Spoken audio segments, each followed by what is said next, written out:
C'est une invitation à la paix. Nous avons l'immense plaisir et l'immense honneur d'accueillir M. Khaled Bentounes, Cheikh Khaled Bentounes, leader spirituel de la voie Soufi Alaouia, président d'honneur de Aïssa, ONG internationale et des scouts musulmans en France, membre fondateur du Conseil français du culte musulman, président de la fondation Adlania. Cette conférence est organisée par la Mosquée de la Paix de Châtellerault dans le cadre des festivités données à l'occasion de l'inauguration de la mosquée du 1er au 6 septembre. Et quelle ouverture avec le Cheikh Khaled Bentounes, quelle ouverture de ces festivités.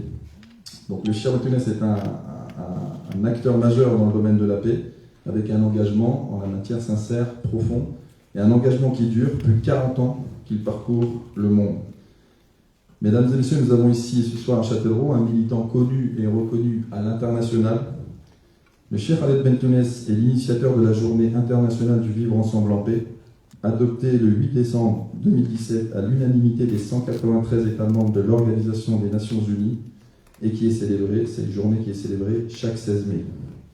La paix est un choix. C'est le thème de l'intervention de ce soir. C'est l'intitulé choisi pour cette conférence. Et nous allons sans plus attendre nous abandonner à l'esprit humaniste et universel du Cheikh Bentounes. Cheikh, la parole est à vous. Merci.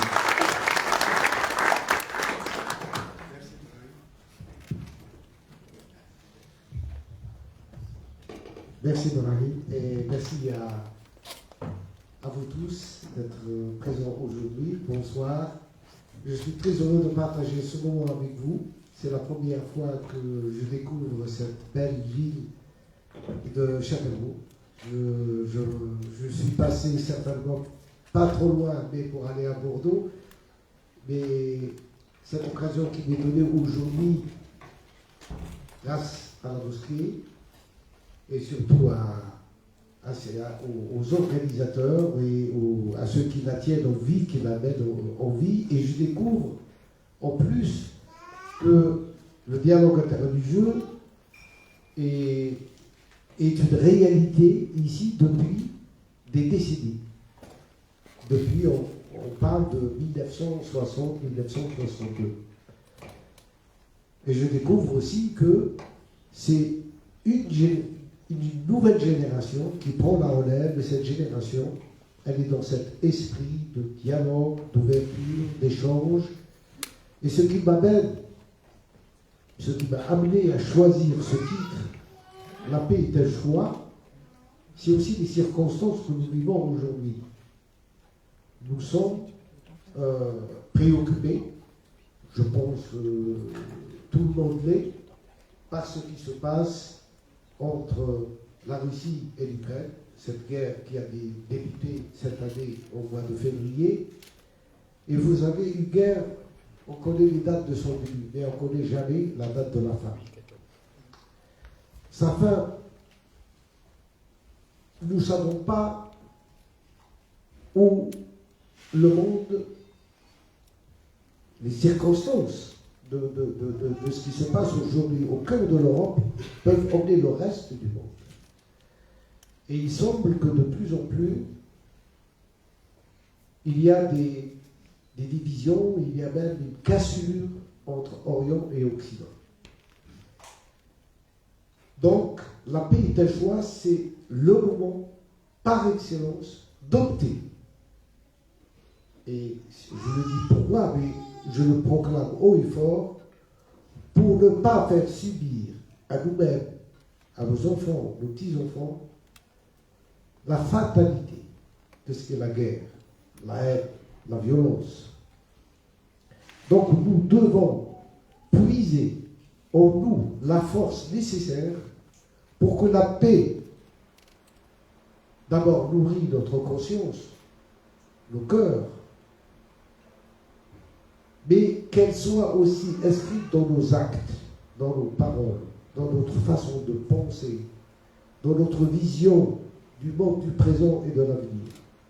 Comment assurer l'avenir aux générations alors que nous vivons des moments avec le réchauffement climatique, avec la pollution. je veux dire que nous sommes arrivés à un seuil où il faut se poser cette question. Comment peut-on aujourd'hui former des hommes et des femmes à la guerre, et combien de temps peut-on éduquer et former des hommes et des femmes à la paix? Et il est d'une nécessité, d'une urgence pour que l'éducation à la culture de paix soit aujourd'hui la base de l'enseignement qui est donné à nos enfants. Comment permettre à nos enfants de pouvoir vivre ensemble en paix. Ce vivre ensemble en paix va exiger de nous des efforts parce que nous n'avons pas été préparés, ni par notre éducation, ni par nos cultures. Nous avons tous vécu l'un à côté de l'autre, mais pas l'un avec l'autre. Et il faut changer notre regard sur l'autre, parce que l'autre, c'est un autre moi-même. Nous devons aujourd'hui voir que l'humanité est arrivée à un seuil où elle choisit, où elle doit choisir la voie de l'avenir, celle du conflit permanent ou celle du vivre ensemble en paix. Dans les circonstances que nous vivons aujourd'hui, tout semble indiquer plutôt que nous allons vers le conflit. Et le conflit s'alimente de lui-même. C'est comme un feu qui se nourrit petit à petit et gagne. Les États gagnent, les consciences gagnent. Et il y a presque une obligation de choix. Je dois choisir la paix ou la guerre. On nous oblige presque à nous déterminer et de dire je choisis ceci ou cela.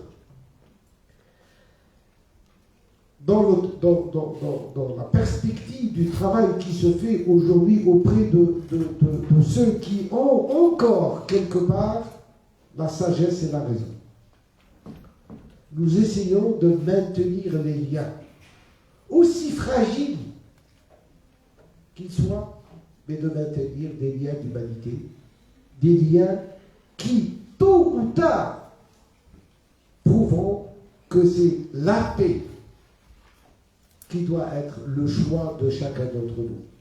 Les guerres, l'Europe n'a pas connu de guerre depuis la Deuxième Guerre mondiale. Mais les guerres ne se sont jamais arrêtées dans le monde. Les conflits ont été, mais ils étaient en Asie, au Moyen-Orient, en Afrique ou dans l'Amérique du Sud. C'était loin de l'Europe. Et l'Europe a été surprise. Il y a une surprise chez les gens. Comment aujourd'hui la guerre peut revenir en Europe? Et ce que nous avons tous été témoins, nous l'avons vu à travers les télévisions, les téléphones portables, les destructions massives, comment une guerre peut détruire en quelques jours, en quelques mois, des cités entières. Faire fuir des millions de personnes, hommes, femmes, enfants, vieillards, malades, détruire la vie des gens, les condamner à l'exil. Alors il faut une conscience, un degré de conscience en nous qui nous interpelle et qui nous invite à construire cette demeure de la paix. Dans nos cœurs d'abord, parce que la paix n'est pas seulement l'absence de conflit ou de guerre. La paix, c'est une énergie, c'est un état d'être. Il faut comprendre que la paix, c'est un des noms divins, c'est un des attributs divins.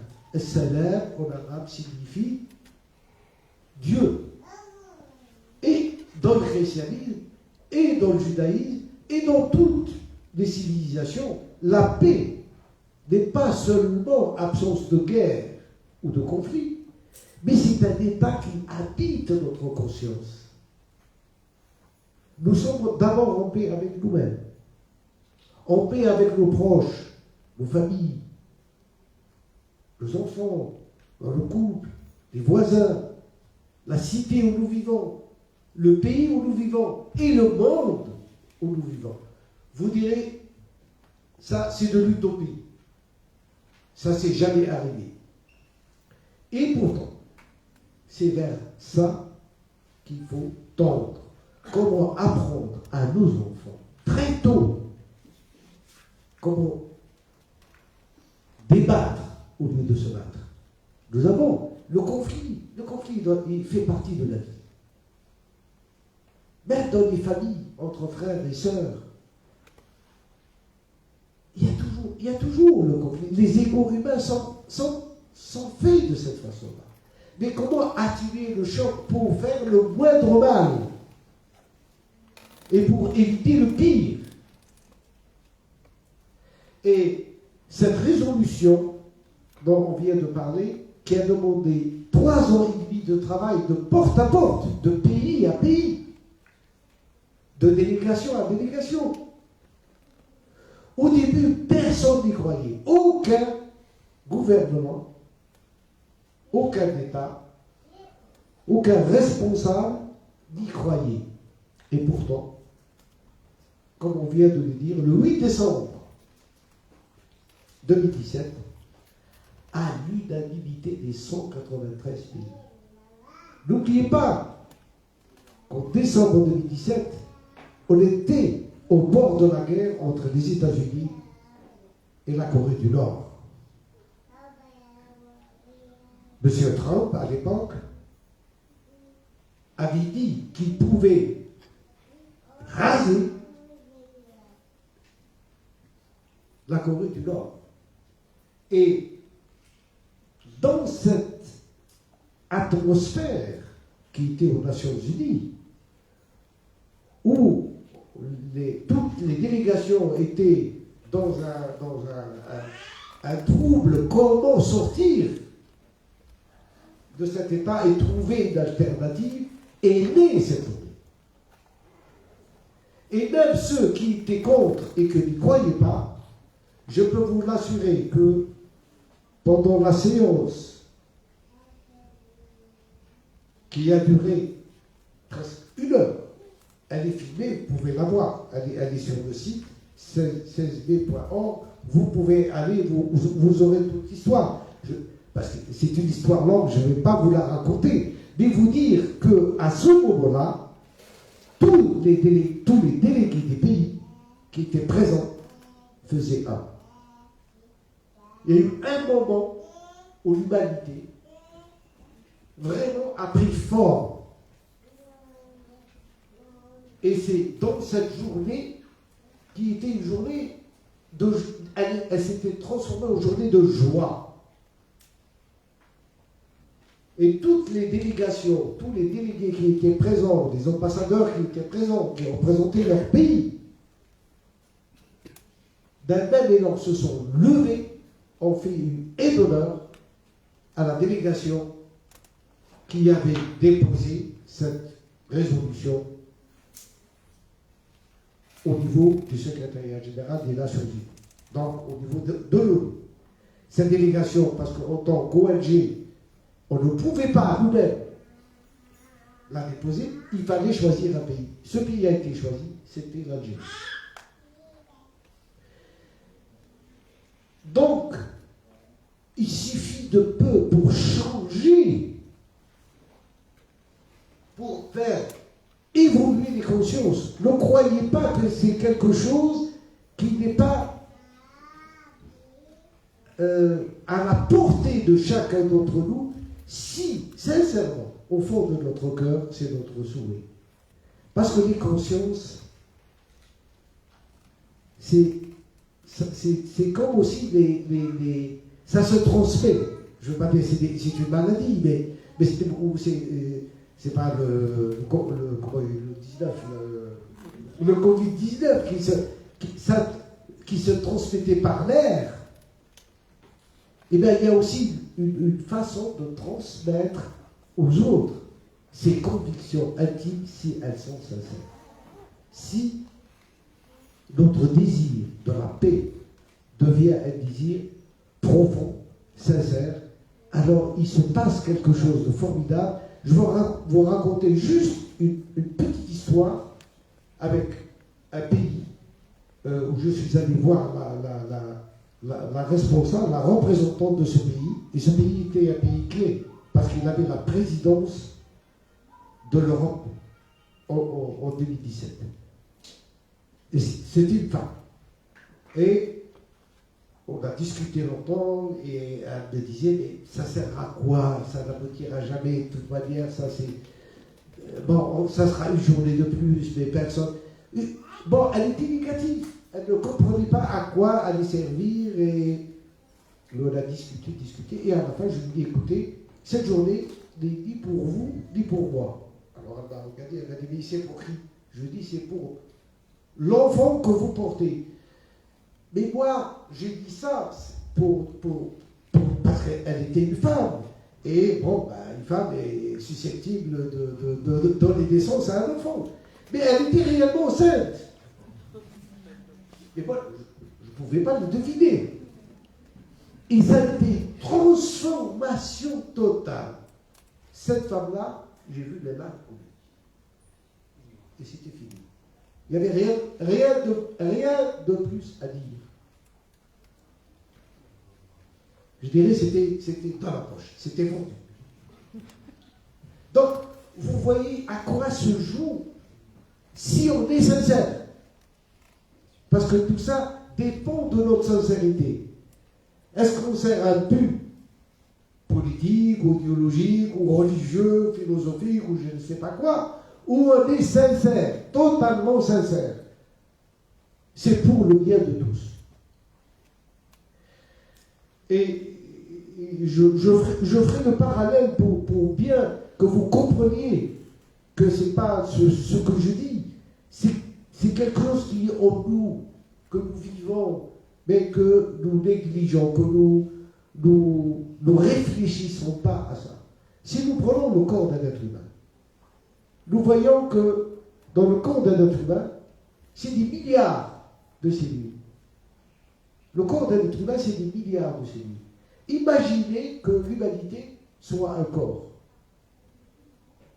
Juste un instant, une vision comme ça, que cette humanité, c'est un corps, dont chaque nation, chaque peuple, on fait partie. L'un est le cœur, l'autre l'estomac, l'autre, je ne sais pas, les reins ou le foie. Mais la cellule qui travaille dans le cadre du cœur, ou des cheveux, ou de l'œil, ou du pied, elle est aussi noble et aussi précieuse que la cellule du cerveau. Je veux dire, il n'y a pas la main droite ou la main gauche, il n'y a pas un membre supérieur à l'autre. Entre l'œil droit et l'œil gauche, il n'y a pas. Il faut qu'on arrive à enseigner à nos enfants que l'humanité qui leur a donné naissance, qui a permis qu'ils soient, sans que personne ne le demande, parce qu'on peut tous ici avouer, aucun de nous n'a choisi ni son père ni sa mère, ni même le nom qu'il porte. Nous sommes tous venus dans ce monde sans l'avoir demandé. Est-ce qu'il y a quelqu'un qui a choisi sa mère, son père, sa couleur, la couleur de sa peau, sa langue, son nom? Non. Donc la vie était dedans. La vie nous a été donnée. Mais il nous reste quelque chose après ça. C'est l'existence. Si la vie est un don, qu'est-ce que je vais en faire? Comment je vais transmettre ce don de vie en une existence qui me soit utile et qui soit utile aux autres? Ça, c'est le plus important. Parce qu'elle est de ma responsabilité. Mon existence, elle est de ma responsabilité. Je peux opter pour le bien, je peux opter pour le mal, je peux opter de faire ou de ne pas faire. Je peux. Ça, c'est moi qui. C'est mon intelligence, c'est ma conscience qui va me permettre de donner à mon existence du sens, à la bâtir, à lui donner des valeurs de bonté, des valeurs de charité, ou bien des valeurs de haine, des valeurs de rejet, des valeurs. C'est comme ça que ça se passe. Un homme, c'est pas la couleur de sa peau. Un homme, c'est pas son origine. Un homme, c'est d'abord une conscience. Et les consciences, elles se fabriquent où? Par l'éducation qu'on reçoit. C'est l'éducation qui fait de nous, ou de notre conscience,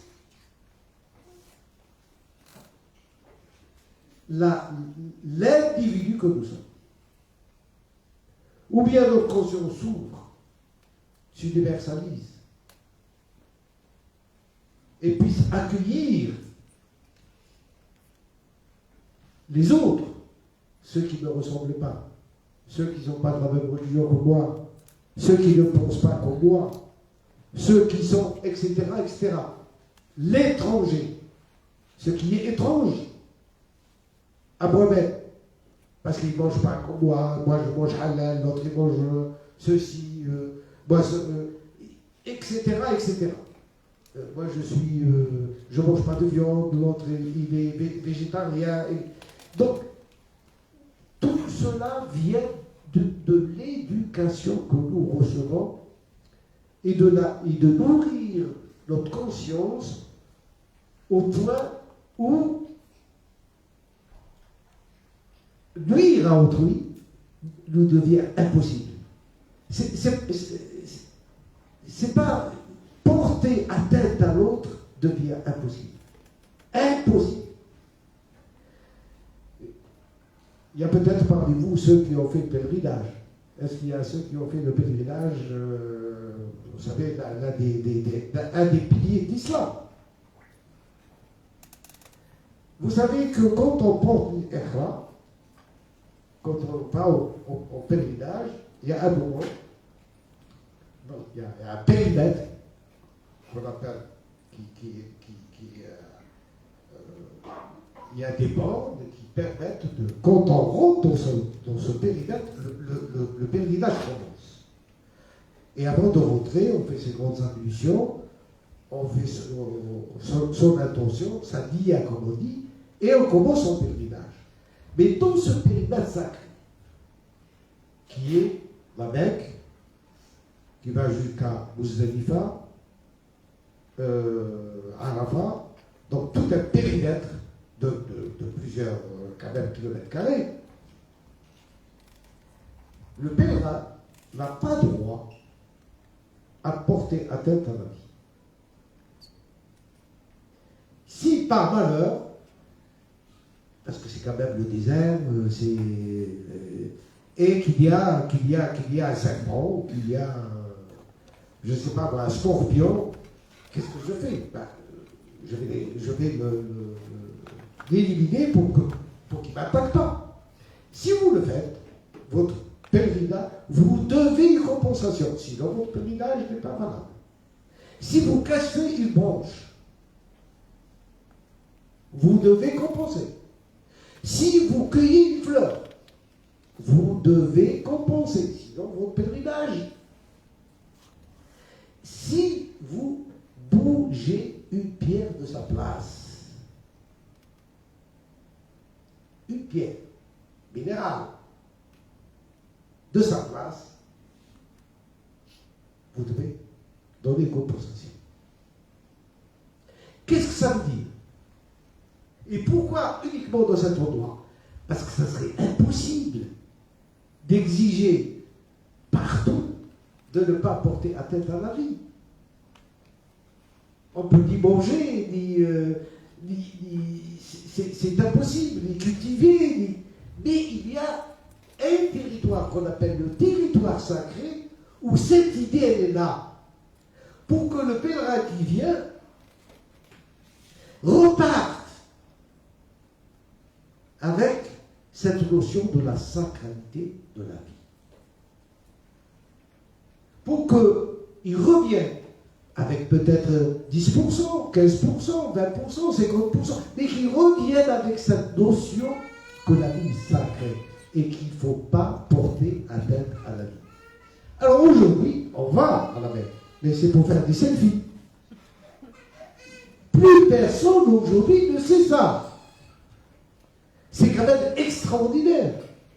Je vais vous raconter l'histoire de Omar ibn Khattab. Omar ibn Khattab, c'était le khalif du prophète, le deuxième khalif du prophète. Quand il a conduit la communauté, parce que c'est le calife à l'époque qui conduisait, qui ouvrait le pèlerinage.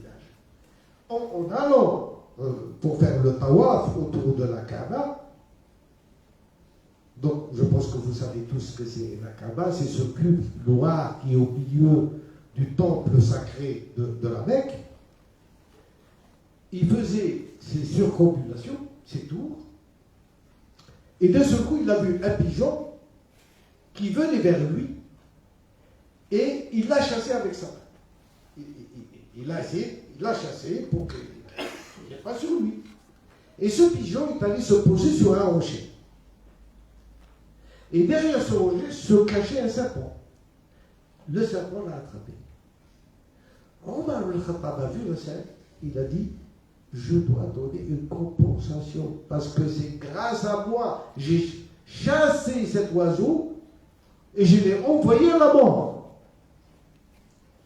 Qu'il y a encore aujourd'hui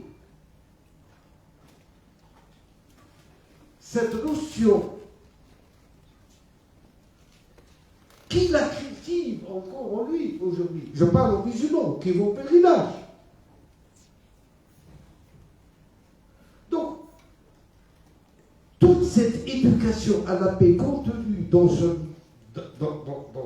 tradition est aujourd'hui tout à fait oubliée, et on parle de choses superficielles, c'est-à-dire nous sommes tout à fait à côté de cet enseignement qui a permis à des millions d'êtres humains de vivre dans cette réalité intérieure où ils veulent être en paix avec eux-mêmes, avec leurs semblables et avec leur environnement. Parce que l'une des leçons que je viens de vous dire du pèlerinage, c'est le respect, la sacralité de la vie.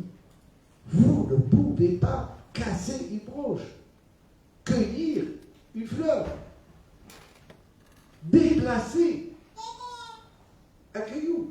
Ça va loin. Et pourtant, aujourd'hui, il n'y a aucune réflexion qui est menée.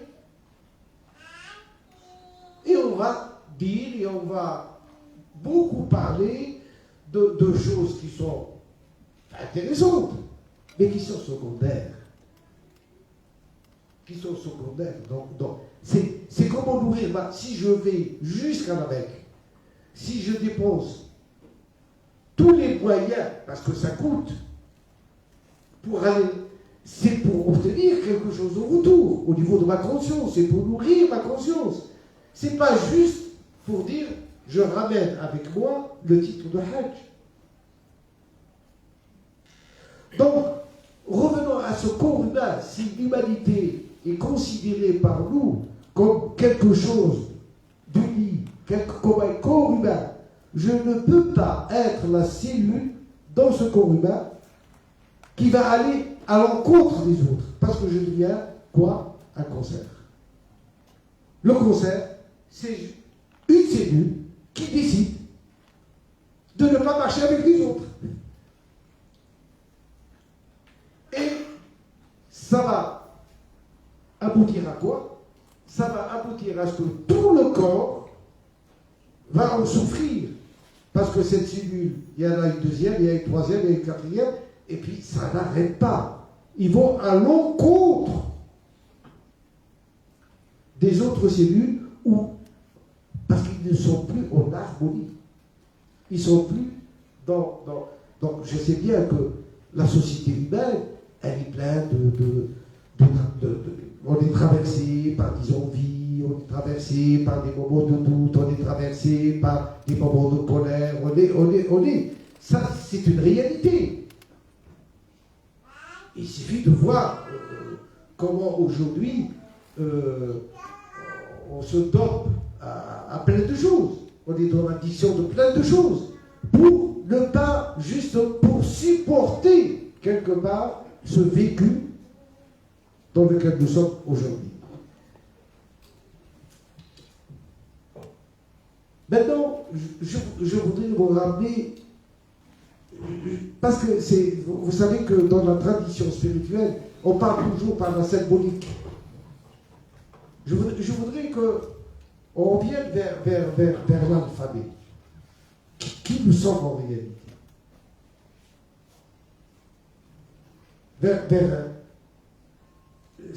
Notre société, et quand on apprend à un enfant, la première des choses qu'on apprend à un enfant, c'est l'alphabet. En France, on lui apprend les 26 lettres. En arabe, elle est de 28. Et cet enfant qui va apprendre l'alphabet, A, B, C, D, etc.,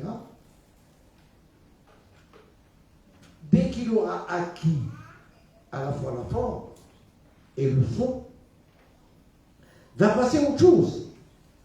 Cette autre chose, c'est de permettre, à travers ces lettres séparées, de les unir pour donner du sens à sa parole, à sa pensée, à ce qu'il veut, à sa demande. Donc, si j'aime quelqu'un, qu'est-ce que je vais faire? Je vais chercher le A, le M, le O, le U, le R, pour les assembler et pour donner du sens à ce que je veux exprimer.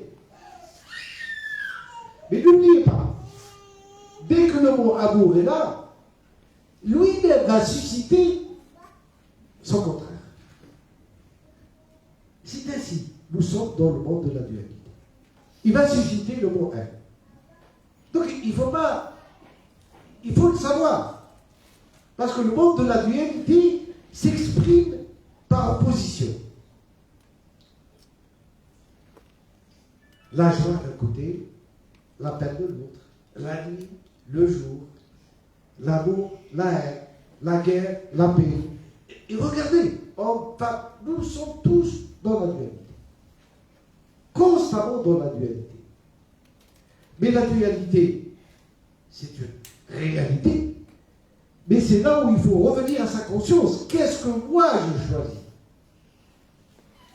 Je choisis l'amour ou je choisis la haine? Je choisis la bonté ou je choisis la méchanceté? Je choisis de donner la vie ou je choisis de donner la mort? Donc, dans ces lettres qui forment l'alphabet, si je vous demande aujourd'hui à chacun d'entre vous de me donner son prénom, nous verrons que Jacques, Paul, Ibrahim, Ali, Mohamed, etc., nous avons dans notre propre nom des lettres, les mêmes lettres. Le A, nous allons le trouver chez combien d'entre vous? Le O, nous allons le trouver chez combien d'entre vous? Donc nous avons des liens à travers cet alphabet qui est que de 26 lettres. N'oubliez pas. Donc toute cette salle et toute cette ville ne sort pas au-delà des 26 lettres en français et de 28 lettres en arabe. Nous avons tous des liens, qu'on le veuille ou pas, par notre prénom. Faites une expérience. Parce que nous la faisons avec des enfants dans les écoles de paix, très tôt. Et les enfants s'amusent. Ils découvrent. Ah oui, c'est ma lettre, tu en as une. Et puis on leur dit, bon, maintenant que vous avez trouvé des relations entre vous par vos noms, et on imagine autre chose. Et bien, ici, on parle du soleil. Et puis on voit chaque enfant dire, mais moi j'ai un S, moi j'ai un O, moi j'ai un L. Et on voit que le soleil aussi. On a un rapport avec lui. J'ai deux lettres qui sont dans le soleil. J'ai deux lettres qui sont dans la lune. Ou j'ai trois lettres qui sont pour le chat ou l'oiseau. Et on voit que notre famille tout entière nous relie à la création. 26 lettres nous relient à l'ensemble de ce que nous voyons, de ce que nous vivons. Et j'essaie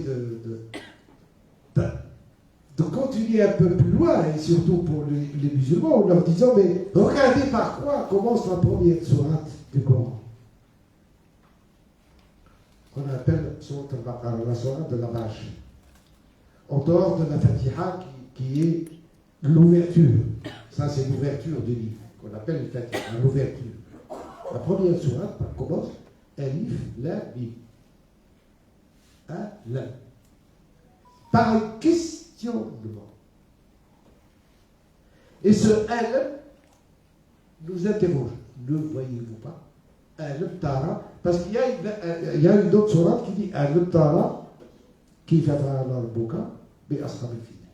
Donc, ne vois-tu pas? C'est une interrogation à voir. Avoir cette relation de l'unité qui caractérise la création. Qui, quoi qu'on fasse, encore plus loin, si je vous demandais maintenant à chacun d'enlever sa chemise, c'est pas pour faire des structisme. C'est juste pour voir que vous avez un point là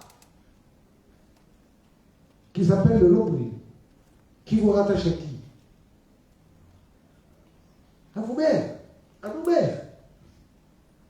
Et nous-mêmes, à leur mère. Et si vous remontez de génération en génération, il y a combien de mères qui ont existé pour que vous soyez là? Et ça, c'est une marque individuelle. Il n'y a aucune personne qui naît son nombril. À ma connaissance, peut-être. Peut-être, je ne sais pas. S'il y a quelqu'un qui n'a pas de nombril, j'aimerais bien qu'il nous dise comment il est arrivé dans ce monde. Donc cette réalité du point qui nous relie par le cordon ombilical à toute une humanité. Et si nous revenons au tout début de notre création, c'est quoi? C'est un spermatozoïde qui vient féconder une ovule. Et il y a une première cellule. Donc au commencement, on était à une cellule qui va devenir des milliards. Une. On revient à l'unité. Donc qu'est-ce qui s'est fait? Ça s'est additionné. La première cellule s'est divisée en deux. Et puis de deux, ils sont devenus, les deux se sont divisés encore en deux. Et ainsi de suite, et ainsi de suite. Et l'être humain va surgir et grandir et des milliards de cellules dont durant notre vie, le cœur se change je ne sais pas combien de fois. Donc nous n'avons pas un cœur, mais nous avons des cœurs. Nous n'avons pas un foie, nous avons des foies. Parce que les premières cellules meurent, les cellules de l'enfance, elles meurent avec l'enfance, les cellules de l'adolescence meurent avec l'adolescence, et plus nous nous transformons, et plus c'est de nouvelles cellules qui viennent et qui...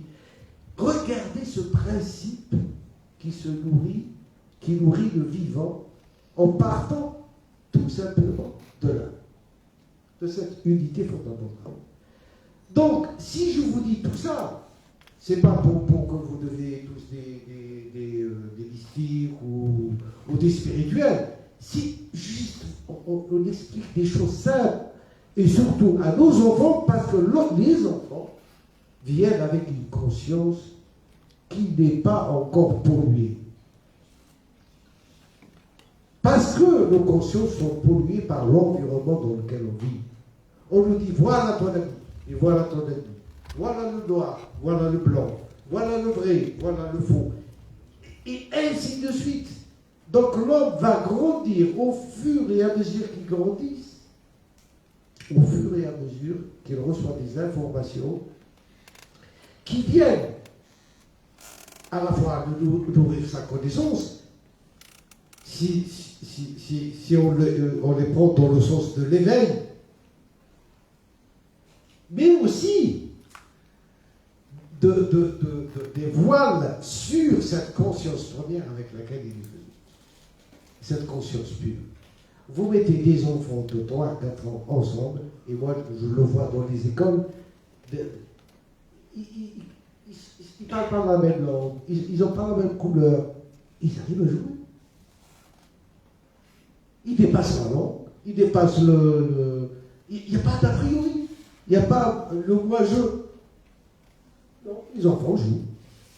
Ils arrivent, même s'ils ne parlent pas la même langue, même s'ils ne sont pas du même pays, et ils arrivent à trouver le moyen de communiquer, de jouer, de se battre aussi. Mais il n'y a pas de mal.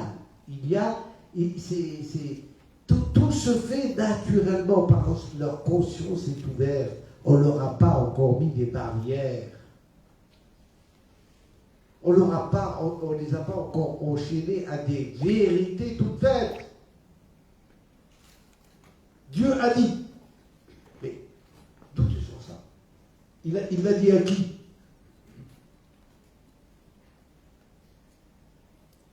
Là, c'est une interrogation. Combien de jeunes je reçois qui me disent Dieu a dit? Je vais vous raconter une histoire à Lyon qui m'est arrivée à Lyon dans une conférence. J'ai terminé la conférence. Je ne sais pas, dans une des questions qui m'avaient été posées, j'avais répondu sur quelque chose sur le divin, la notion que Dieu, le trône divin. C'était sur le trône divin, si je me souviens. Je suis sorti, il y a 3 ou 4 jeunes qui sont venus me voir, ils m'ont dit, mais ce que vous avez dit, c'est pas acceptable. Ce que vous avez dit est haram. Je leur ai dit, mais qu'est-ce que vous voulez dire? Ils m'ont dit, mais Dieu est assis sur un trône. C'est écrit dans le Coran. Je dis, mais comment? Et c'était des futurs ingénieurs. L'un était dans les mathématiques, les autres dans l'électronique. Donc c'était des futurs ingénieurs. Je dis, mais dites-moi, vous véritablement, vous croyez que Dieu est assis sur un trône au 7e ciel? C'est comme ça que vous le voyez? Et oui, c'est écrit. Je dis, mais assis comment? Il est assis sur le trône. J'ai dit, très bien. Voilà une chaise, viens t'asseoir. Et montre-moi comment Dieu s'assoit sur son trône. Et le jeune est venu, il s'est assis. Je lui dis alors, tu t'es assis sur quoi? Sur une chaise. Donc Dieu a des fesses aussi. Vous comprenez dans quelle situation nous sommes aujourd'hui?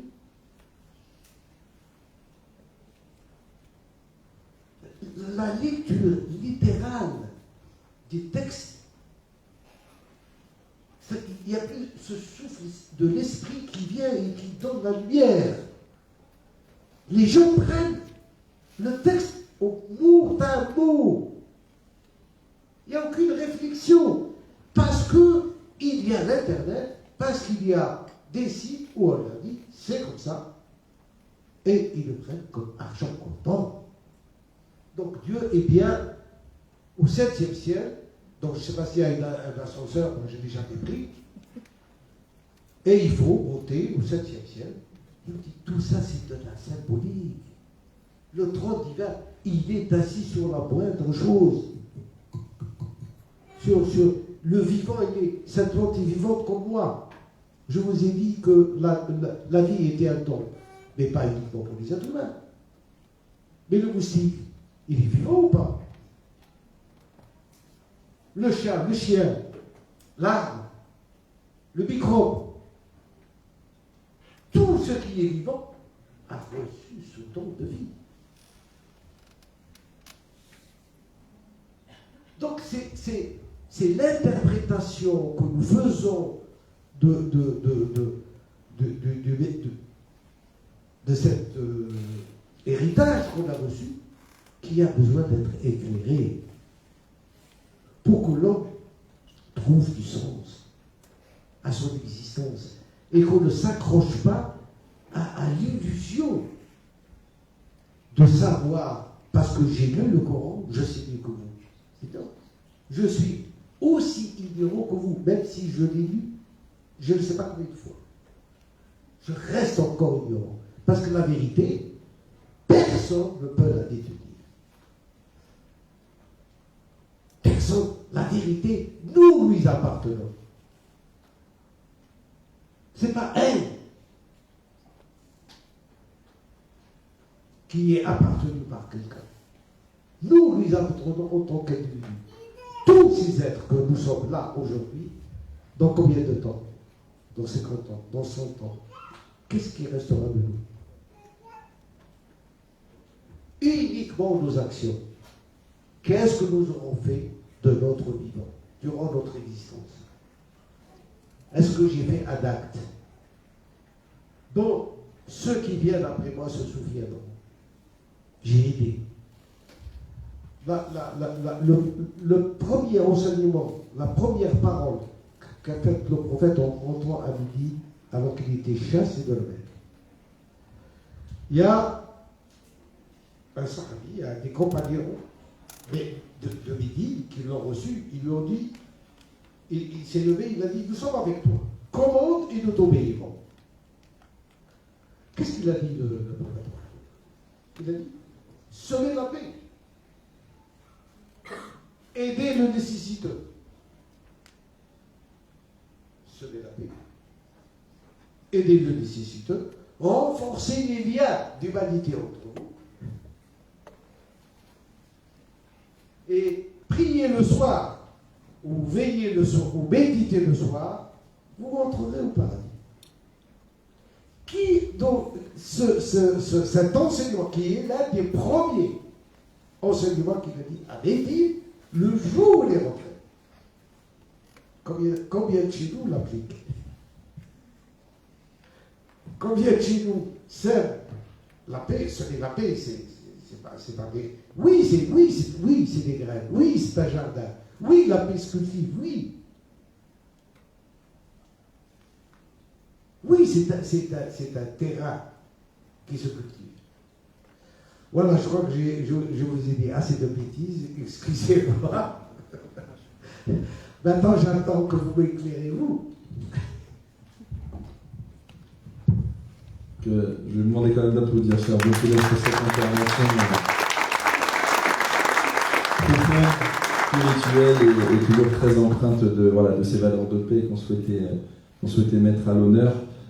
N'hésitez pas, si vous voulez, le temps de prendre quelques questions, faire une petite pause, parce que vous avez quand même fait un effort remarquable. Alors, est-ce que du coup, il y a eu un survol intéressant sur cette notion de paix, un peu en exercice libre aussi, c'est ce qui est intéressant. Moi, je ne suis pas aussi fort que le chir, j'ai mes petites fiches, j'ai quelques questions, mais je ne voulais pas griller la priorité et la politesse à la salle.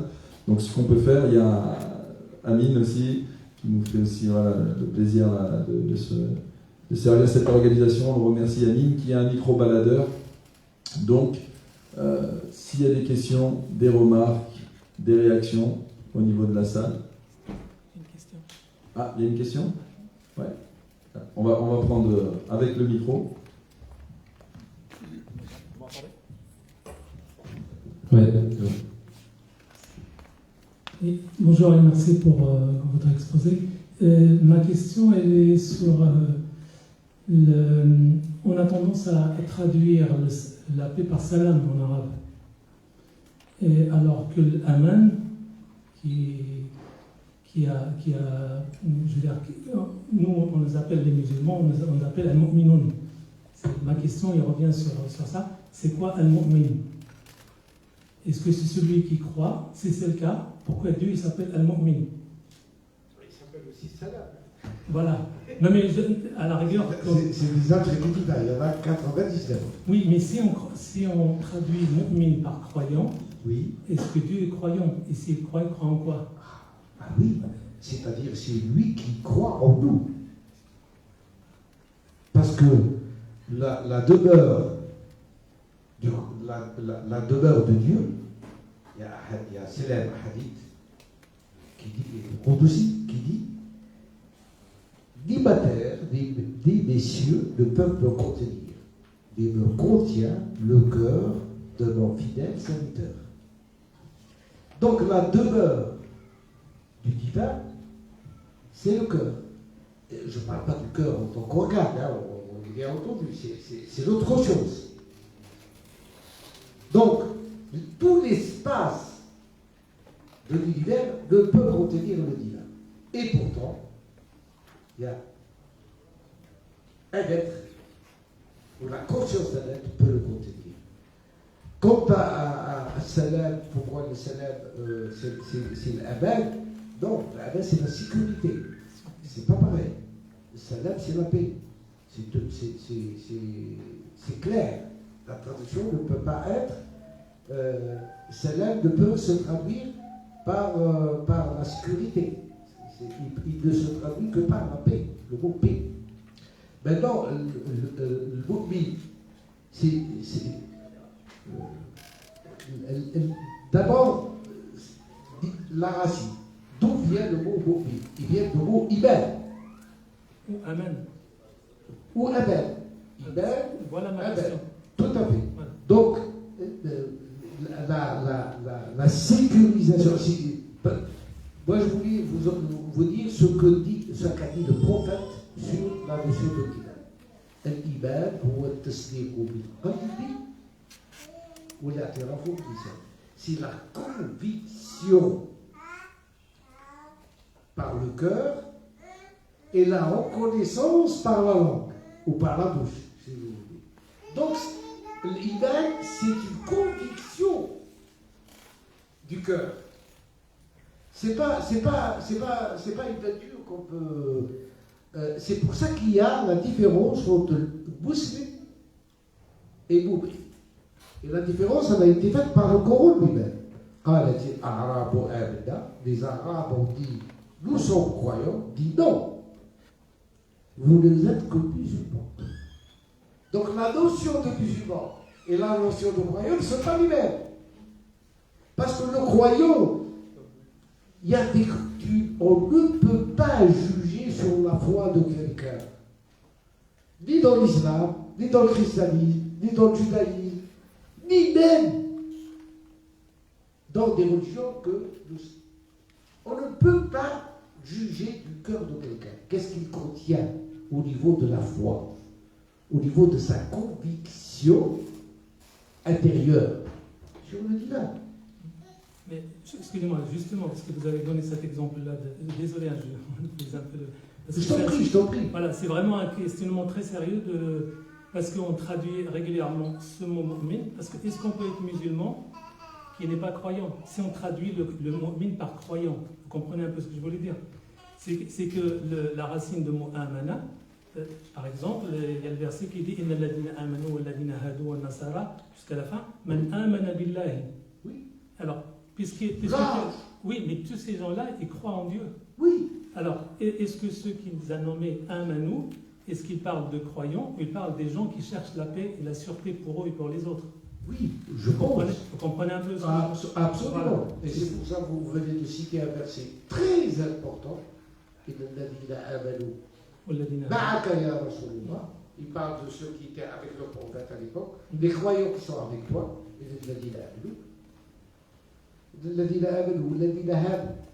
les juifs, ou les Nasara, les chrétiens, ou les Sabiyin, les Sabéens. Et il continue.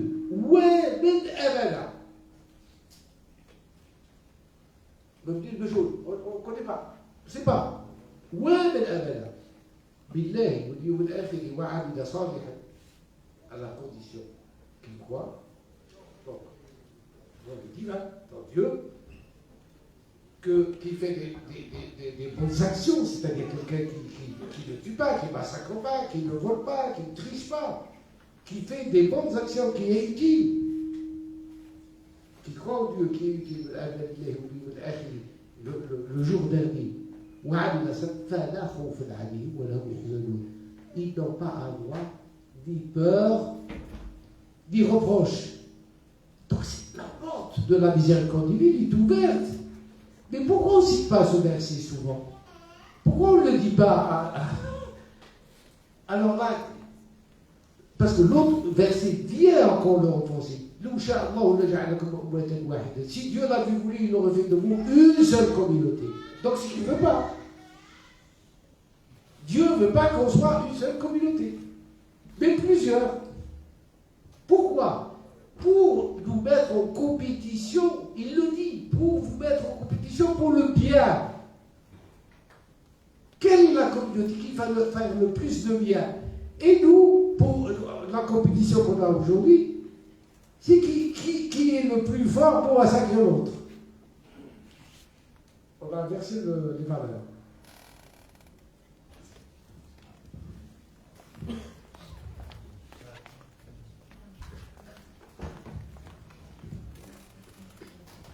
Bonsoir, je me suis beaucoup instruit.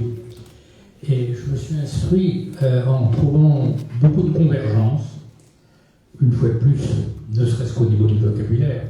Je ne parle pas d'Amen, je ne parle pas de Shalom. Mais je pense, par exemple, au verset où Moïse parle pendant l'Exode et dit « Vous allez choisir la vie ou la mort ».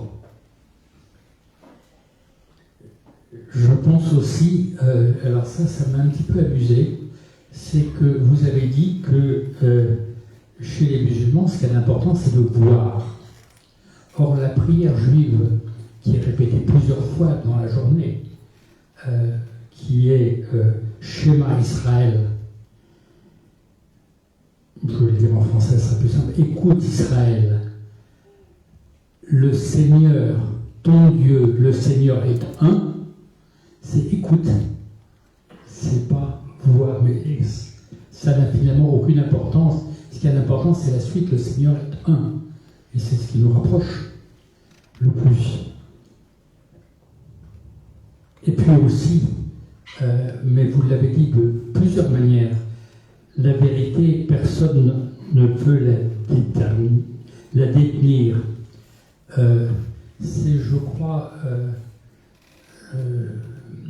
Mère Teresa qui disait « Dieu aime tellement la religion qu'il est content qu'il y en ait plusieurs ». Vous l'avez dit d'une autre manière, mais c'est à peu près la même chose.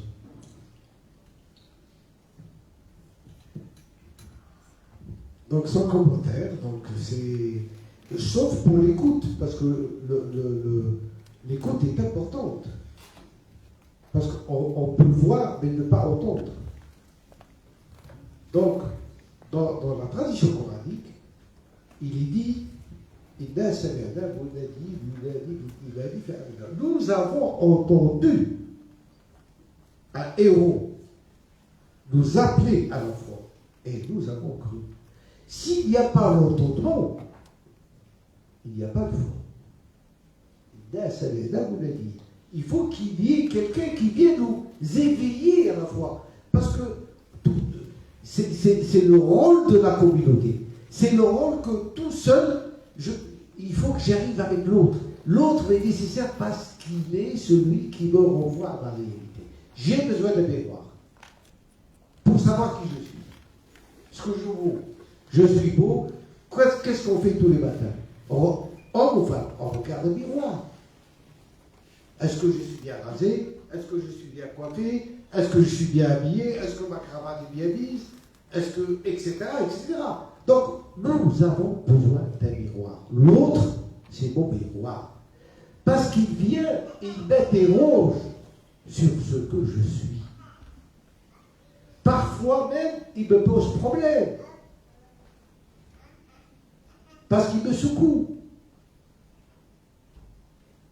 Parce que c'est une épreuve. Il me met à l'épreuve. Donc l'écoute est très importante. Cela est important, l'écoute, écouter. Si on arrivait à cette écoute de cette musique céleste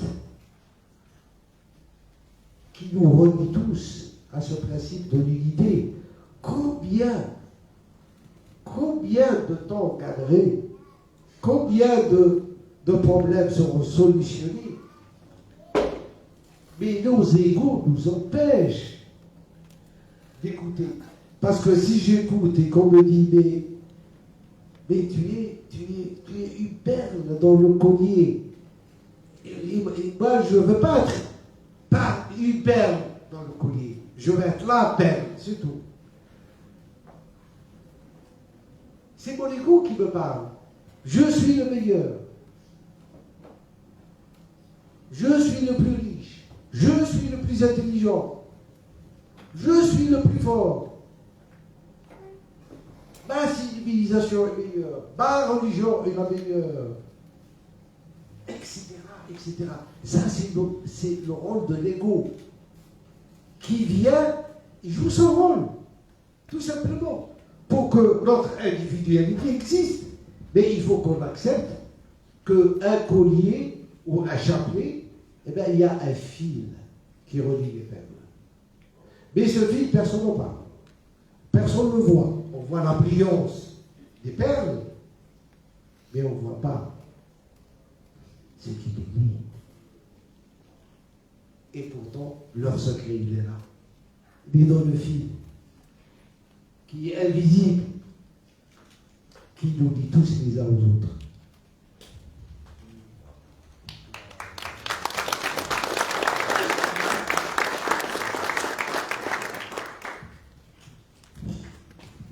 Je surveille le temps quand même, j'essaie d'être petit gendarme du temps. Est-ce qu'il y a d'autres questions, remarques? Bonjour, je voulais vous remercier déjà pour votre intervention et pour cette volonté de partager la paix et d'inviter toute personne à cette paix que je ressens et que vous vivez intérieurement, et que Dieu continue de la nourrir en vous et que Dieu la nourrit en chacun de nous. Quand vous avez parlé de la paix, ça m'a fait écho à en fait un verset où Dieu il dit voici le jour, voici le jour qui va bénéficier, dont la sincérité va bénéficier aux sincères. Et Dieu ne parle pas voici le jour qui va bénéficier aux mu'minin, aux muslimines. Il n'a pas dit ni musulmans ni croyants, il a dit as-sadiqin. Et ce verset qui dit ittaqullah wa kunu ma'a as-sadiqin, c'est-à-dire chercher Dieu, chercher vraiment à chercher sa face, à rester. Moi, c'est comme ça que je traduis, c'est rester conscience, développer votre conscience de Dieu et soyez avec les gens sincères. Et ce qu'on peut voir, c'est que cette paix-là, en fait, elle ne peut venir que quand on ne cherche pas seulement. Dieu ne nous appelle pas seulement à être. Il parle avec les mu'minin, mais il parle toujours à la finalité, à d'être sincère. Et ce que je vois dans votre message, ce que j'aime bien, c'est cet appel à cette universalité et cet appel à être sincère. Et c'est la sincérité qui va faire la différence. Parce qu'on pourrait avoir le plus beau message ou avoir raison, mais Dieu ne demande pas ça, il demande d'être sincère avec soi-même. Parce que si on n'est pas sincère avec soi-même, en fait, on ne pourra jamais en fait, voir les autres sincères. Parce que justement, si moi je crois que j'ai la vérité et que, comme vous avez parlé à l'instant, je suis la perle et le reste, c'est. Voilà. Donc à la fin, on ne pourra pas en fait voir l'autre tel qu'il est. Et donc, comment pouvoir cultiver cette sincérité-là je pense, enfin, c'est une remarque, en même temps c'est une réflexion, et si vous pouvez la nourrir, voilà, moi je pense que ce serait justement d'être sincère soi-même, d'être vrai, Et c'est que quand on sera soi-même vrai, qu'on pourra en fait voir les autres vrais et cultiver une vraie paix. Dans la tradition spirituelle, on cultive 3 choses essentielles. D'abord, la première, c'est les liens avec les autres, c'est-à-dire des liens fraternels. Quand je donne ma main, je dis à quelqu'un, salam alaikum, qu'est-ce que je fais? C'est un message. Je lui transmets un code ou comme un message, ne me crains pas, je viens vers toi en paix. Donc, lui, c'est automatique. Donc, le fait de serrer la main de quelqu'un et de lui dire que je viens, on ne dit pas de cette façon-là, on dit salam alaikum, que la paix soit sur vous. Mais ça traduit la relation qu'il y a entre les êtres. Donc, c'est d'abord cette relation fraternelle avec les êtres humains, quels qu'ils soient. Le prophète disait, vous êtes tous d'Adam, et Adam est de terre. Un jour, il était assis avec ses compagnons, il était en train de leur enseigner, et il y a un enterrement, des gens qui allaient faire un enterrement, ils prenaient quelqu'un pour aller l'enterrer. Il s'est levé. Et les compagnons qui étaient avec lui ont dit non, c'est pas un musulman, prophète, c'est pas un musulman, c'est un juif. Il a dit levez-vous. Parce qu'après la mort, il y a ni juifs, ni musulmans, ni ceci. Il y a Adam, le fils d'Adam. Levez-vous pour honorer le fils d'Adam. Mais ça, c'est pour ça que j'ai dit que l'éducation a une grande importance. Si tu éduques ça à tes enfants très tôt avec ça, tu leur enlèves les épines du pied. On ne les met pas dans une situation que l'autre c'est le mauvais, c'est celui donc c'est dans l'éducation qu'on donne à nos enfants qu'on peut faire passer ce message. Et quant à ça, c'est le lien. Et ce lien doit être, pour aller abonder dans ton sens, dans la sincérité. Qu'est-ce que c'est que ça, la sincérité? C'est-à-dire que quand je donne ma main, je ne pense pas à autre chose. Je pense à ce que je dis. Je viens vers toi en paix. Je ne vais pas être hypocrite. Mon intention, c'est de nuire, mais je donne ma main hypocritement pour faire semblant. Et ça doit être chez nous quelque chose de naturel. Je ne peux pas, si je suis sincère, eh bien, je te donne pas ma main. Mais je reste sincère. Parce que je t'aime pas, ou parce que. Mais je ne fais pas faire semblant. Et je vais vous raconter une histoire qui m'est arrivée personnellement. On était dans une rencontre internationale entre rabbins et imams du monde entier. Tous les grands rabbins et les grands imams à Cordoba d'Espagne.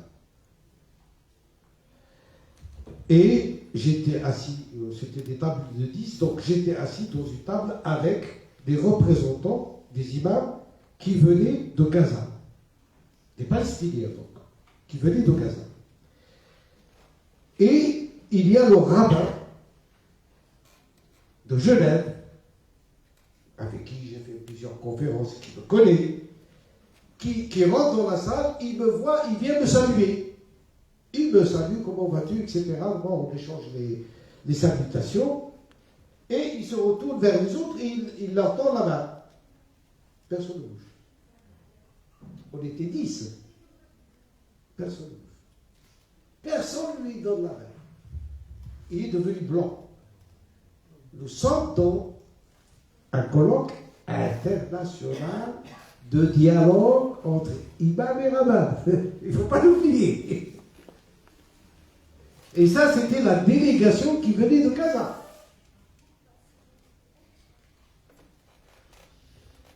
Que faire? J'ai pris le rabbin, je lui ai dit, tiens, prends ta place, assieds-toi. Et ne juge pas, parce qu'il était outragé, quoi. Comment? Je lui ai dit, assieds-toi, s'il te plaît. Et, non, écoutez.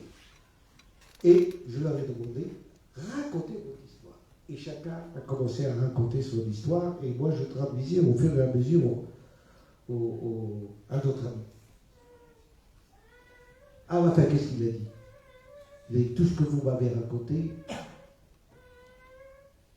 je vous assure que je ne le sais pas. Nous ne le savons pas. Venez à Genève. Je vous invite à venir à Genève et le dire à ma communauté juive de Genève. Et c'est moi qui prends en charge votre voyage. Tu vois ma sincérité?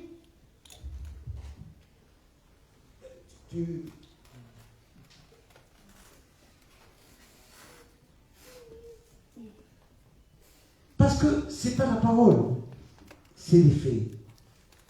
C'est la vivre, c'est la partager, c'est être sincère, vraiment. Et d'un mal peut sortir un bien. Si nous envisageons nos relations de cette façon-là, nous grandissons au niveau de notre conscience. Nous nous ouvrons une porte de lumière. Mon arrière-grand-père disait, mais pourquoi c'est comme si quand vous parlez de Dieu, vous mettez, comme le soleil, vous mettez juste une petite lucarne. Mais ouvrez grand. Vous ne prenez rien de l'énergie du soleil. En ouvrant grand vos portes, vos fenêtres, vous aurez plus de lumière. Et vous ne diminuerez en rien le soleil. Le divin est tellement grand. Qu'est-ce qu'on dit, nous, quand on prie? Allah passe. Allahu Akbar. Non. Qu'est-ce que ça veut dire Allahu Akbar? Dieu est grand. Et on dit que les anges nous répondent, il est plus grand que ce que vous imaginez. Fahuwa akbaru min dhalik. Parce qu'on a beau essayer d'imaginer la grandeur de Dieu, on ne peut pas y arriver. Donc, ouvrons grand notre cœur à cette lumière. Nous avons... Excusez-moi, j'ai l'impression de vous agresser avec les mots, mais il faut secouer le crocodile et réveillons-nous. Dieu n'est pas assis sur un trône au 7e ciel. Il est parmi nous, il est avec nous, il est dans notre conscience. Il est avec vous où que vous soyez.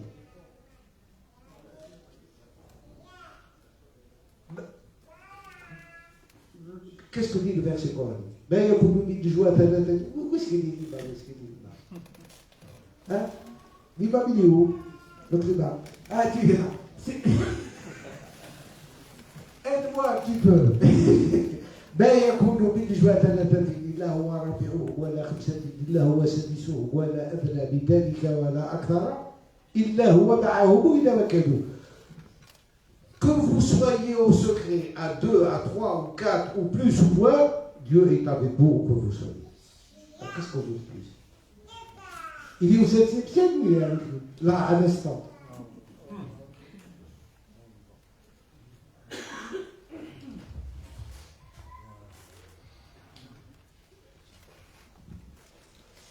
Merci pour cette belle soirée, ce moment de paix qui n'est plus une chimère, en tout cas ce soir, c'est chouette. Je reviens sur l'institution dont vous avez parlé d'école de paix et j'aimerais vous entendre là-dessus, en fait, qu'est-ce qu'il faut articuler aujourd'hui. Alors, bon, la question sous-jacente, c'est est-ce que l'école classique, dite de la République, ne suffit pas à enseigner cette belle chose qu'est la paix. Voilà, puisque c'est un temps de débat aussi, il faut bien qu'il y ait des petites choses un peu piquantes et pimentées. Et puis également, donc, qu'est-ce qu'il est important et primordial de mettre en place quand la paix est quelque chose de tellement primitif, tellement organique, Je ne pense pas que nos aïeux, nos grands-parents, etc., se posaient autant de questions sur cette notion fondamentale, alors qu'aujourd'hui, on voit bien que, par exemple, dès qu'il manque un peu d'une denrée, comment les consommateurs se déshumanisent et comment on assiste à un spectacle d'horreur. Donc en fait, voilà, Là, je vois que vous êtes venus avec vos étudiants, c'est une forme d'articulation aussi, ils sont vêtus de leur belle parure de scout. On ne peut pas cependant être tous formateurs en scout, donc à notre niveau horizontal, parce que oui, Dieu est parmi nous, mais on a tendance, surtout quand on est très perché, spiritualité, etc., à oublier que le lien horizontal, en fait, de vivre au milieu de ses voisins, de sa famille, c'est très ascendant, en fait. Ça permet une très belle ascension que de s'harmoniser avec les siens, en fait, au niveau horizontal, tout simplement, sans exclure le lien vertical, bien sûr, mais des fois, on a tendance un peu à oublier qu'être bien avec les hommes, l'humain, tout simplement, c'est quelque chose de très ascensionnel. Donc voilà, j'aimerais bien vous entendre sur quelles articulations on peut mettre en place à notre niveau simple, c'est-à-dire on n'est pas formateur en scout, on est juste maman, collègue, voisin, qu'est-ce que... On est des êtres humains, c'est tout simplement, et ça concerne tout le monde, ça concerne tout le monde. J'ai commencé par dire, nous avons reçu la vie en tant que don, mais notre existence, c'est à nous de la construire. Et construire sur le plan, comme tu dis, horizontal, et le plan vertical. L'horizontal, c'est ce qui concerne là, tout ça, c'est l'horizontalité. Vous me voyez, je vous vois, au dialogue, il y a des idées qui sont dans l'air, il y a des réflexions, il y a des échanges, il y a un débat. Ça, c'est l'horizontalité du monde. Et nous sommes dans une cité, moi je vais partir, vous êtes là, vous habitez là, au quotidien, vous allez partager. Donc l'éducation à la culture de paix, tout le monde est concerné par ça. Et en priorité l'école. Parce que j'ai rencontré le président de la République pour cette idée-là, dans les lycées, les collèges, et les maternités, parce qu'il faut commencer très tôt, semer cette graine de paix. Et nous avons travaillé durant des années sur ça, avec des pédagogues, avec et j'ai amené le résultat d'un travail de 27 universités dans le monde.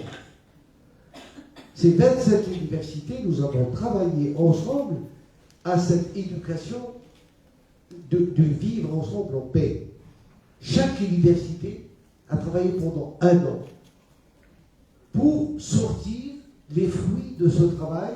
Donc il y a des universités françaises, allemandes, espagnoles, portugaises, italiennes, américaines, brésiliennes, sud-africaines, sénégalaises, maghrébines, la Russie, Moscou, l'université de Moscou, Téhéran, en Iran, la Jordanie, etc. Chypre, 27 universités. Et nous avons commencé par le plus difficile et le plus rationnel du rationnel. Nous avons dit, nous allons commencer par les mathématiques et le vivre ensemble. Est-ce que par les mathématiques, on peut enseigner le vivre ensemble en paix?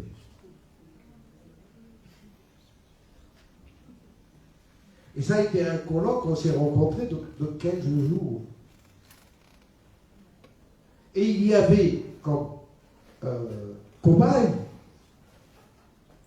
110 inspecteurs généraux des mathématiques.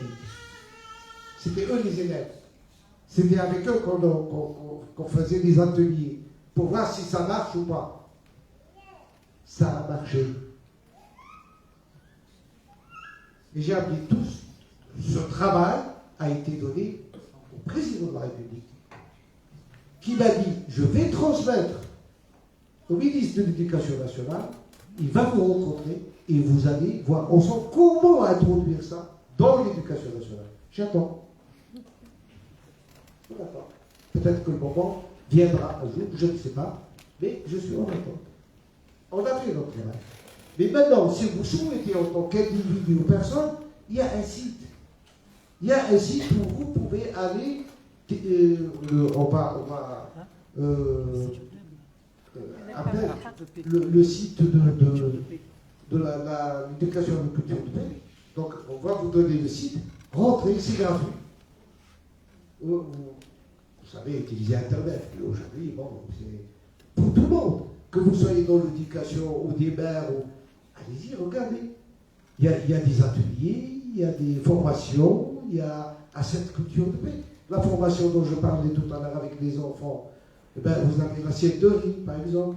Comment tout simplement apprendre aux enfants la solidarité, et bien les faire asseoir au cercle et leur donner leur goûter, le donner au premier, et le premier, est-ce qu'il va garder l'assiette pour lui?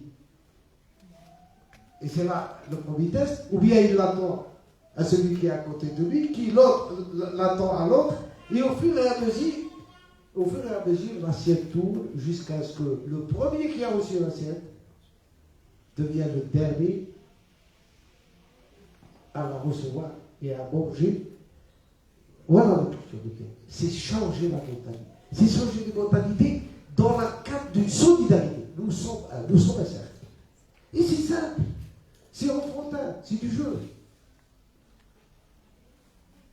On prend des simples roseaux, on donne un roseau à chacun, on lui dit, allez, casse-le.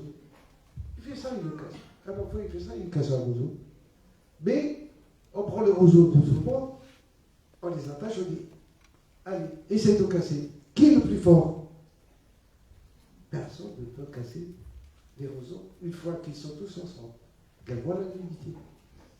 Si vous travaillez ensemble, si vous vous coordonnez et vous agissez ensemble, vous serez fort.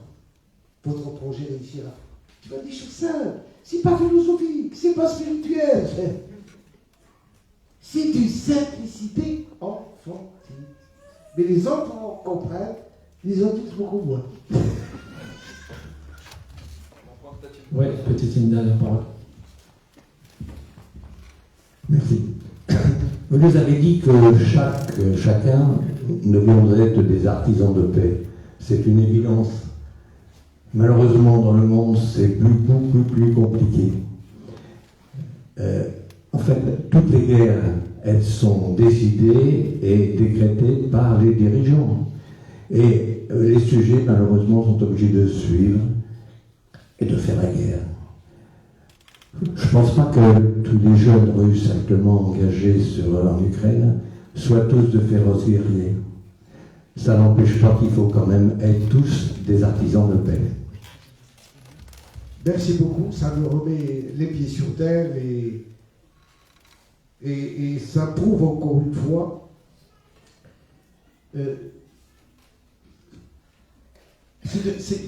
je veux dire, il ne faut pas fuir notre responsabilité. Les dirigeants, c'est nous qui les choisissons. En tous les cas, dans les pays démocratiques. C'est par la voie du vote. Mais moi, je dirais, si on place ça à ce niveau-là, on va être bloqué. Parce que les dirigeants, il y a comme si une élite qui décide pour le reste du monde. Ce qui est vrai. Mais pas à 100%. Parce que s'il y a des consciences, s'il y a ces artisans de paix, comme vous dites, parce qu'aujourd'hui, il ne faut pas agir sur le sommet, il faut agir sur la base. S'il y a une conscience, combien nous sommes dans cette salle? Une cinquantaine, une soixantaine, je ne sais pas, une centaine. Une centaine. Si cette centaine de personnes sort avec la conviction intime, comme j'ai dit, le choix, s'il fait le choix intime avec lui-même de choisir la paix, dès demain il commencera à lui-même agir, ne pas attendre que le président ou que le Parlement, que ceci, que cela. Nous devons agir. Je prends par exemple la médiation. Parce que pour agir, pour arriver à ce stade de renverser et de passer de la guerre à la paix, il faut des médiateurs. Il faut des médiateurs. Et aujourd'hui, cette absence de médiateurs, la Turquie a commencé.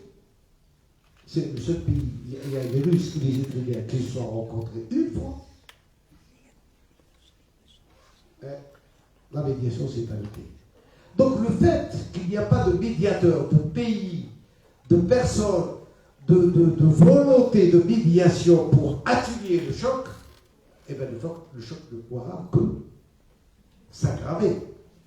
Donc nous devons agir sur nous-mêmes et avoir cette conscience de paix et de trouver le moyen de médier, c'est-à-dire de faire la médiation. Parce que la médiation, elle est de deux sortes. Il y a la médiation, ce qu'on appelle la médiation préventive. C'est-à-dire de voir le danger venir, voir. Et ça, on l'a vu venir. La guerre n'est pas tombée sur nous comme ça. Ça fait combien d'années que au Donbass, les Russes et les Ukrainiens sont tenus? Mais qu'est-ce qu'on a fait? Qu'est-ce que le reste du monde a fait? C'est détourné.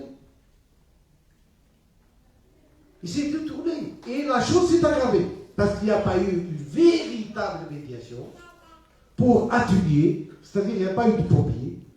Il y a le feu, on n'appelle pas les pompiers. Et le feu, qu'est-ce qu'il fait? Il s'étend. Voilà. Donc il faut des médiateurs. Il faut des médiateurs. Et les médiateurs, nous en avons besoin dans la société humaine, à l'école, si nous apprenons très tôt à nos enfants qu'ils deviennent des médiateurs. Très tôt dans leur classe, parce qu'ils ont des conflits d'enfants, parce qu'ils ont des jeux, parce que, eh bien, ils vont comprendre que la médiation fait partie du jeu, de la construction de la cité, du vivre ensemble en paix. Et c'est pour ça que la médiation est dans cette éducation à la culture de paix. Pour les enfants, oui. Très tôt. Il ne faut pas attendre qu'on a 60 ans pour devenir médiateur. Il faut que ça s'apprenne très jeune. Oui, nous devons tous être des artisans de paix. Par conviction, par foi, par raison, par sagesse, etc., etc. Mais il faut opter. Parce qu'en définitive, combien de guerres il y a eu? Ça n'a jamais arrêté. Et ça finit comment? Eh bien, ça finit par la paix. Mais la paix des vainqueurs. Donc, et rebelote. Et on repart de nouveau. Avant que l'encre sèche Regardez, en Palestine et Israël, je vous ai raconté combien de rencontres on a fait entre imams et rabbins. Et entre imams et rabbins, quand les rencontres se font, la presse, elle vient avec ses caméras, qu'est-ce qu'elle attend? Elle attend le clash. Et elle attend que quand les imams et les rabbins sont rentrés dedans. Ils ne se sont jamais rentrés dedans. Donc ils partent toujours dessus. Et on voit que les imams et les rabbins sont tout à fait d'accord pour trouver la solution, mais là, les politiciens sont là, ça ne nous arrange pas.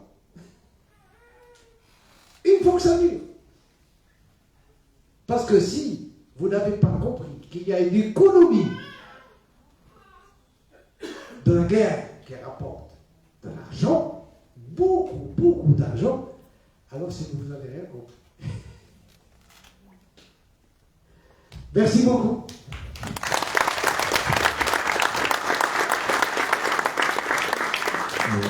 L'intervention de monsieur, merci monsieur Khaled Bentounès, et l'intervention de monsieur Jackie Joseph m'amène aussi à distinguer quelques personnes. On a souligné tout à l'heure des acteurs de la paix, pour vous imprégner un peu du climat Châtel-Rodé, parce qu'on a pas mal de membres des associations des fils d'Abraham sur le dialogue interreligieux. On sait aussi que c'est une question qui vous anime et vous en parliez. Présidé par Khalid Esbali, qui est présent là-bas. J'ai vu le père Stéphane J'ai vu le père Stéphane Boutet tout à l'heure, j'ai aperçu aussi le père Stéphane, Jacques Joseph, Roland Gaillon, enfin excusez-moi si j'oublie, il y a Sandrine aussi que j'ai aperçu, enfin il y a pas mal de membres. Et je le disais, ça a commencé par le dialogue religieux, interreligieux à Châtellerault avec la paroisse Sainte-Marie d'Ozon, qui a la première mosquée a été finalement mise à disposition, pas prêtée gentiment par les chrétiens, donc en termes de signe de fraternité. Et ces liens sont entretenus depuis les années 60. Il y a une marche à la lumière chaque mois de novembre, fin novembre, qui est organisée par l'association des Fils d'Abraham. Il y a une marche de la paix, alors, ça ne s'invente pas, fin septembre, je crois, le 23, Khalid, je parle sous ton contrôle, mais aussi organisée par l'association des Fils d'Abraham. Et M. Jackie Joseph, qui vous a justement questionné, Chir, est aussi à l'initiative d'une cérémonie interreligieuse chaque 8 mai. Ça aussi, c'est important aussi en termes de message de paix, pour que justement, juifs, chrétiens, musulmans aussi célèbrent, voilà, on rend aussi hommage un peu à cette mémoire et à ce récit national et à se souvenir comment la paix elle est aussi précieuse. Donc, c'était un petit mot. Oh, pardon. Oui. Mais prochain, ce sera la mosquée. Voilà, le prochain à la mosquée. Le rendez-vous est pris. En tout cas, juste pour conclure un petit peu cette table ronde, pour finir par les agendas, j'avais dit en ouverture que c'était un premier temps aujourd'hui. On a la conférence de la paix ce samedi 3 septembre au Chiou, où on aura, parc des expositions du Chiou, on aura à l'honneur justement des représentants de l'association des Fils d'Abraham, de Coexister, aussi l'association nationale Coexister, de la Ligue des droits de l'homme. J'ai aperçu aussi Philippe Pinault que je salue, qui participe à la table ronde, des scouts musulmans de France, de Madame Boissineau aussi, je pense que ça vaut le détour aussi ce témoignage, maman de Chloé, victime des attentats de 2015, et qui est vraiment, qui a fait le choix, la paix est un choix pour elle, parce que c'est vraiment un chemin vers la paix justement. Donc Madame Boissineau sera là samedi aussi, et des représentants d'institutions. Donc ça c'est le samedi 3 septembre à 15h15 au parc des expositions du Chiou. Il y aura les portes ouvertes après avec l'inauguration de la mosquée à 18h30 où tout le monde est convié. Donc 18h30 à la mosquée avec un repas multiculturel derrière. Attention pour ceux qui n'ont pas réservé le repas, mais bon, on essaiera de faire quand même un petit peu de rab. Il y aura un pot d'amitié islamo-chrétienne le dimanche 4 septembre à 12h30 à la mosquée où on aura l'honneur d'accueillir les fidèles à la sortie de la messe, à l'issue de la messe, et des invités à venir partager le pot d'amitié à la mosquée. Je remercie à nouveau le père Stéphane Boutet pour cette place qui nous a été faite. Et on finira ici même le mardi 6 septembre avec M. Nicolas Cadenne et Karim Zeribi sur les questions islam, laïcité, valeurs de la République. Donc ça c'est pour la partie agenda. Et pour finir pour de bon, c'est la question des remerciements. Commencez par vous remercier vous. C'est une chance pour Châtellerault de vous avoir accueilli, cher Bentounes. Vraiment.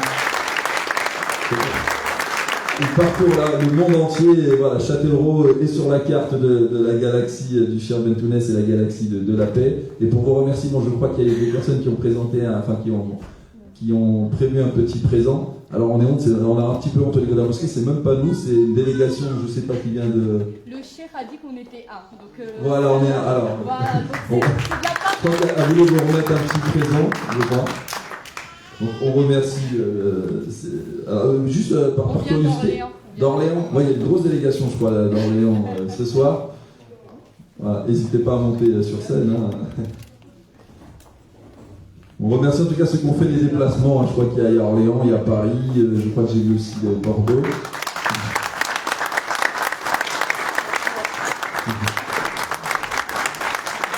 Donc les remerciements étaient bien entendu directement adressé à M. Bentounes. Un grand remerciement aussi à la Mosquée de la Paix qui a mis des gros moyens aussi pour ces festivités sur 5 jours et à tous les membres actifs. Il y a des petites mains partout, dans la décoration, dans la collation qui va vous être offerte, dans la logistique avec l'installation de la salle. Et vraiment ces petites mains sont plus que précieuses parce que voilà, sans ça on ne fait rien. Les sponsors, alors là ça diffuse plus mais ça a été projeté pendant les 3/4 de la conférence. On remercie vraiment nos sponsors, on a réussi à lever plus de 6 400 € de fonds pour organiser ces festivités, donc on les remercie. On remercie la ville de Châtellerault aussi pour les prêts de salle, que ce soit le parc des expositions du Chiou ou ici même salle de la Gornière. Et bien entendu, on vous remercie aussi, vous, public, pour avoir manifesté un intérêt pour cette conférence. Et on vous invite maintenant, toutes et tous, à venir partager le pot de l'amitié où on aura l'occasion de prolonger l'échange. Encore merci à toutes et tous.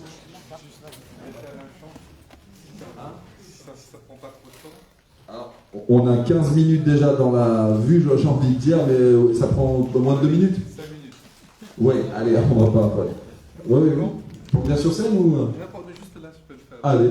Il y a un micro. On va finir voilà, sur une note artistique. Allez, on fait place à l'improvisation sur une note artistique, sur un chant. Il y a un chant qui nous est proposé. Allahumma anta salam wa minka salam. Allahumma anta salam wa minka salam. Allahumma anta salam wa minka salam. Allahumma anta salam wa minka salam. Je transmets le salam qui me vient de salam. J'invite vers salam ceux qui goûtent ce salam. Salam, la bonne parole semblable à une semence, un arbre qui s'enracine dans sa pleine puissance et dont les branches très hautes qui donnent leurs fruits l'été comme l'hiver en abondance. Allahumma anta salam wa minka salam. Allahumma anta salam wa minka salam. J'aimerais répandre la paix pour mettre les cœurs en fête par le salut que tu l'as enseigné aux prophètes. Un salut d'amour pour tous ceux qui sont en requête.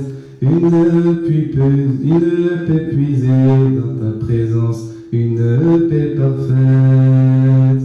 Allahumma anta salam wa minka salam.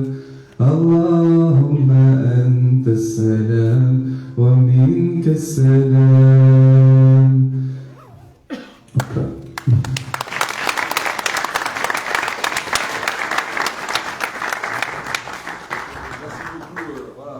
Pour cette démonstration artistique.